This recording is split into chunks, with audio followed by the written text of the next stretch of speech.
El hombre que se perdió a sí mismo, de Giovanni Papini.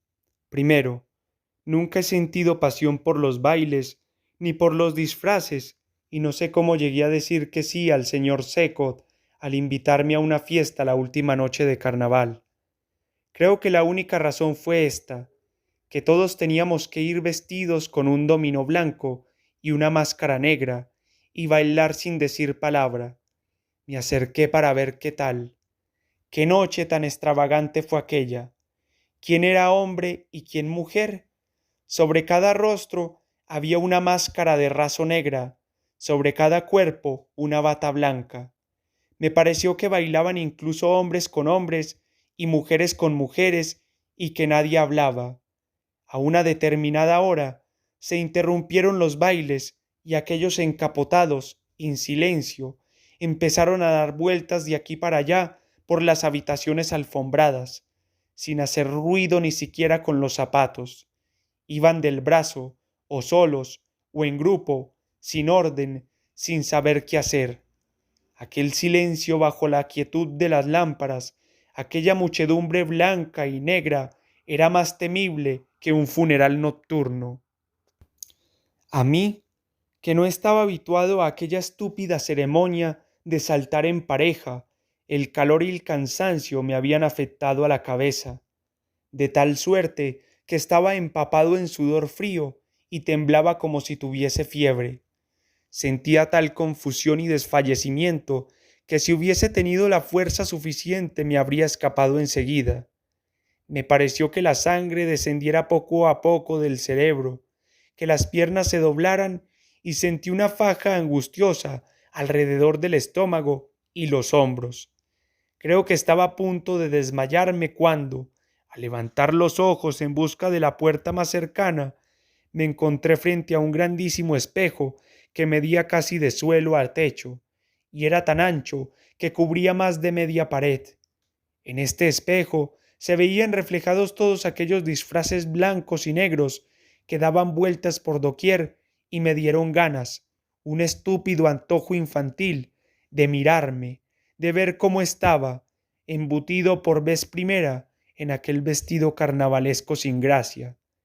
Miro, remiro, busco, miro fijamente al espejo y me asusto. Por Dios, pero ¿dónde estoy? ¿Quién de ellos soy? ¿Cuál es mi cuerpo entre estos cuerpos iguales? Ya no existo, todos iguales, todos de esta guisa. ¿Será posible que no sea capaz de encontrarme? He vuelto mi rostro hacia el espejo, pero hay tantos otros que también lo han hecho. Soy alto, pero casi todos son altos y delgados como yo. Me muevo para reconocerme, pero todos se mueven en torno a mí. ¿Dónde estoy yo entre todos ellos?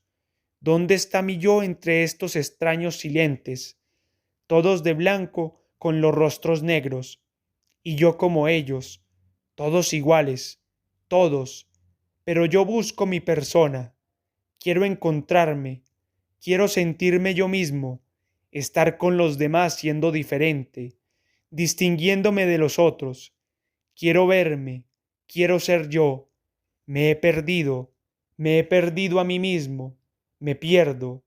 ¿Dónde estoy? Buscadme, localizadme. En medio de la angustia se me nublaron los ojos. Sentí cómo me caía al suelo y durante bastante tiempo no vi ni fui consciente de nada.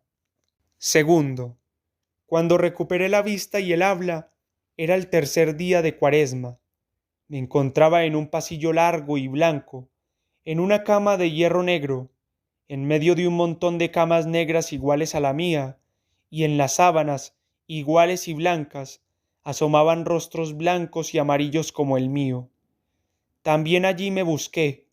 Al oírme refunfuñar, se acercó un doctor vestido de blanco que me miró con curiosidad y me preguntó qué me pasaba.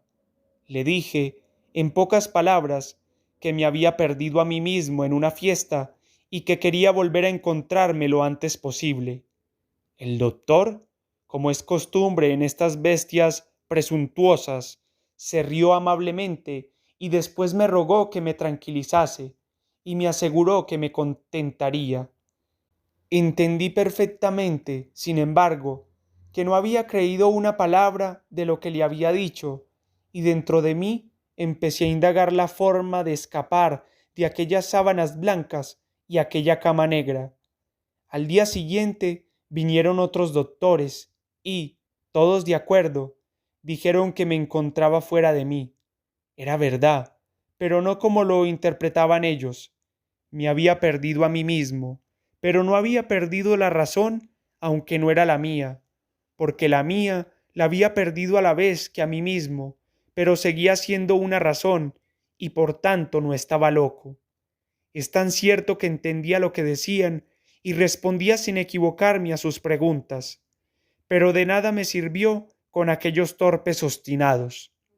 Y entonces pensé en escapar y, dicho y hecho, tras 2 días de sufrimiento, a la hora en que venía la gente de fuera a visitar a los enfermos, me mezclé con los demás y salí a una placita soleada que reconocí enseguida. Lo primero que hice fue ir a casa del tal señor Secot, el que me había invitado a la fiesta, con la esperanza de volver a aquella habitación. Llegué, llamé al timbre y vino a abrirme un muchacho que no me quería dejar pasar. Le di un empujón y pasé. El señor Seco estaba tumbado sobre una mesa y dormitaba, pero se despertó con el ruido. Dio un salto y agarró un bastón negro que tenía siempre cerca, pero, en cuanto me reconoció, me hizo un montón de agasajos. Se congratuló conmigo por el peligro sorteado, me ofreció algo de beber y escuchó muy serio mi historia. El señor Seco no era un doctor y por eso no dejó de tomarse en serio lo que me había sucedido. Es más, me hizo dar vueltas por toda la casa para convencerme de que no me había quedado allí la noche de la fiesta. Es decir, me había perdido en otro lugar. ¿Quién podía saberlo? Le pregunté al señor Secot los nombres de todos los que habían venido a su baile y me dio la lista sin hacerse de rogar. Qué amable y servicial estaba aquel día. No he tenido nunca ocasión de lamentarme del señor Seco, ni entonces ni después. Salí de su casa con un cierto consuelo, pero no estaba contento. ¿Dónde podía haber ido a parar? Me acordé de aquel alemán, de Pietrot Slemit, que había vendido su sombra y la iba buscando por el mundo. Él no había perdido casi nada en comparación conmigo, que había perdido mi cuerpo, toda mi persona. Deambulé y paseé por la ciudad hasta la noche, mirando a la cara a todos los que me encontraba, tratando de reconocerme en ellos. Pero todos me miraban mal y ninguno era yo. Fui a casa de los que habían estado a mi lado en aquella maldita fiesta de disfraces blancos, pero uno estaba afuera, otro no me quiso recibir, el tercero me trató mal, el cuarto quería llamar a los guardias para llevarme otra vez al hospital. El quinto me dio la dirección de un médico. El sexto me aconsejó que me echase agua fría. El séptimo me acogió calurosamente, pero no quiso ni oír hablar de mis penas. El octavo negó que hubiese ido al baile. El noveno admitió que había ido, pero no se acordaba de nada. El décimo estaba enfermo y lo único que hizo fue desahogarse conmigo sobre la inutilidad de los purgantes. El undécimo se acordaba perfectamente de la fiesta y me dijo que estaba en la sala cuando vio cómo se caía una persona disfrazada, pero lo único que sabía era que aquel desmayado no era él. El duodécimo palideció cuando le hablé del baile y sacó una bolsa ofreciéndome dinero. El decimotercero, ¿qué importa el decimotercero? Fueron todo visitas inútiles y palabras desperdiciadas. Y, por la tarde, mientras regresaba desesperado a casa, iba preguntándome continuamente en voz baja, ¿dónde estoy? ¿Qué puedo hacer para volverme a encontrar? Tercero, ¿de qué manera me seguí buscando el resto de los días?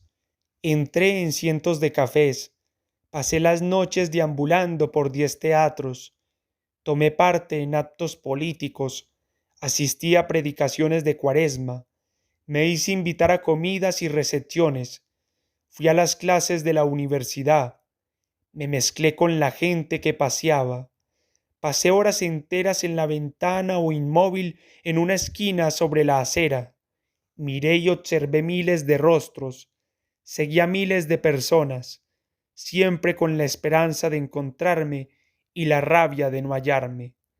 Se me ocurrió imprimir carteles con la descripción exacta de cómo era antes de perderme, y no me quedaron mal. Pegué los avisos en las paredes, y pasados unos días me atraparon 3 o 4 hombres que decían: aquí está, es él. Y gritando me llevaron a mi casa. Llamaron a la puerta, tocaron el timbre, vocearon, pero nadie respondió. Yo no tenía ni familia ni sirvienta, y en la casa no había nadie. Entonces, enfadados, me dejaron marchar diciendo: Maldito seas tú y quien te busca. ¿Qué buscar ni buscar? Esta es una burla de algún señor extravagante. Los hombres no se pierden como los perros. Estábamos casi a finales de Cuaresma y aún no había logrado encontrar ningún indicio de mí. Cada hora que pasaba era una esperanza que perdía. Sentía que viviendo de aquel modo, con aquel deseo, aquella preocupación, aquel tormento, iba a enloquecer de verdad, y no veía la manera de salir de todo aquello. Me pasaba el día fuera mirando a la gente, y los ojos se me salían de las órbitas de tanto mirar. Me había crecido la barba y me había vuelto enjuto y amarillo, espantoso. Cuando me tocaba pasar por delante de un espejo, volvía los ojos hacia otra parte para no verme. Me daba cuenta de que los hombres, las mujeres y especialmente los muchachos se reían a mis espaldas y a veces incluso en la cara. Muchos señores me preguntaban con aire piadoso si me sentía mal. Una vez una mujer anciana me regaló algunas pastillas haciéndome muchas recomendaciones. Pero no estaba enfermo, no, me buscaba a mí mismo. ¿Qué había de malo en ello? Todos los hombres disfrutan de esta felicidad. Se poseen a sí mismos. A nadie le pueden robar a sí mismo. ¿Por qué aquella imposible desgracia de perderse me tocaba justo a mí? ¿Qué había hecho para merecérmela?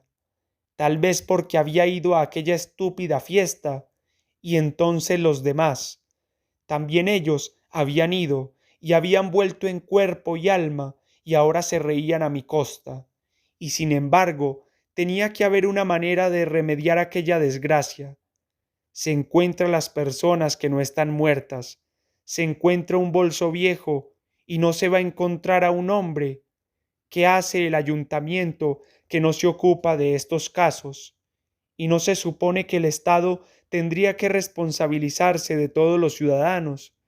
Empujado por estos pensamientos y otros similares, me dirigí una mañana a la oficina del registro civil y pregunté a un empleado dónde se encontraba en aquel momento dicha persona, es decir, el yo que había perdido.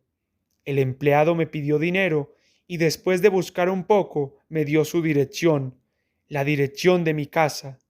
Traté entonces de explicarle que aquella había sido, en efecto, la casa de aquella persona, pero que hacía tiempo que se había perdido y que justo por eso quería saber dónde podía encontrarla. Aquel zoquete no quiso o no supo entender. Me dijo que no era posible que uno se perdiera a sí mismo y que en cualquier caso él no sabía nada. Le respondí que la cosa era tan posible como que me había sucedido a mí y que él, como empleado del ayuntamiento, tenía el deber de saber dónde se encontraban todos los habitantes de la ciudad, desde el primero hasta el último. No hubo manera. Él se puso a gritar y yo a chillar. Vinieron compañeros suyos y me sacaron afuera por las malas. Me dejaron al llegar al pórtico del edificio y yo, en vez de escapar, empecé a dar vueltas por ahí completamente furioso, esperando a que saliese alguien que me diese la razón. Paseando en aquel estado a lo largo del muro, cayó ante mis ojos un gran cartel en cuya parte superior aparecía escrito objetos perdidos y encontrados. Me estremecí y me detuve a leerlo. 7 llaves, una cartera con 3 letras, un alfiler de plata, 2 pares de lentes, una divina comedia, un bolso de señora, 5 paraguas, un dominó blanco con máscara negra. Sentí como un escalofrío me recorría la espalda. ¿Mi dominó? Era el indicio, el primer indicio. Corrí al lugar donde se guardaban los objetos encontrados y pregunté por mi dominó. Di todos los datos que me pedían y me mostraron mi vestido blanco. Estaba un poco sucio por un lado, pero lo reconocí. Era el mío. Lo había encontrado un chico, el primer día de Cuaresma, por la mañana temprano en la calle donde vivía el señor Seco. Loco de alegría lo enrollé, me metí la máscara en el bolsillo y me fui corriendo a casa. ¿Por qué estaba tan contento? Aquel maldito vestido blanco había sido la razón principal de mi desgracia y ya no me iba a ayudar a reencontrar mi yo. Sin embargo, como empujado por un anhelo carente de razón, en cuanto llegué a casa me lo puse nerviosamente, me puse la máscara sobre el rostro, corrí al salón y me puse delante de un gran espejo antiguo que tenía pintadas en las esquinas unas sentimentales floras descoloridas. Me miré. Ahí estaba. Era yo. Soy yo. Me había vuelto a encontrar. Era yo en persona, yo solo.